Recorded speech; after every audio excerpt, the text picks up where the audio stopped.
បានជាតិតើបនិស័យ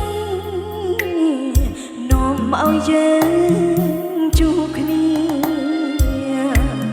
ផ្ដើមចេញពីនាងស្គាល់ខ្លាយជាគូសង្សាររហូតរៀបការជាគូជីវិតនៅក្រោយភាពឥតខ្ចោះនៃអូនតែមានបងជួយរួមផ្ដល់គំនិតបងស្រឡាញ់មើលតែអូនមានក្តីសុខពិតជីវិតរួមមានសូភមង្គលទូមិនមែនជាទេវបុត្រទីសេសតែល្អលើអ្វីអូនប្រាថ្នា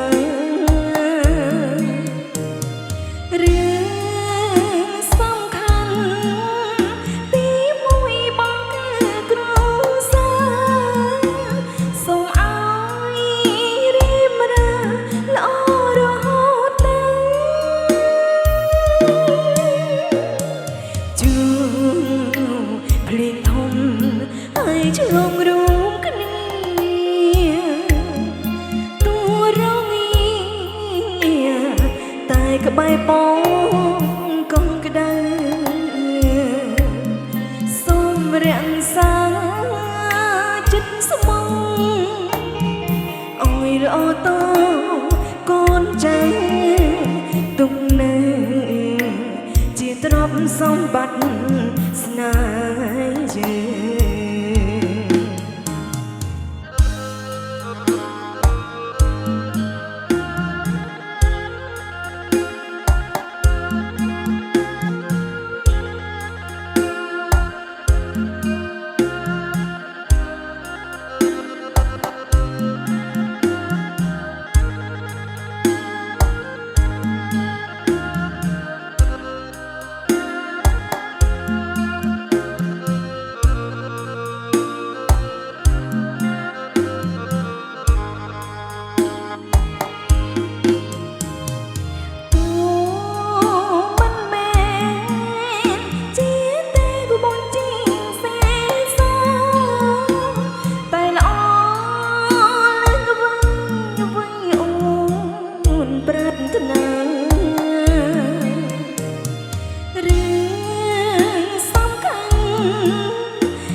ឆ្លងរួមគ្នា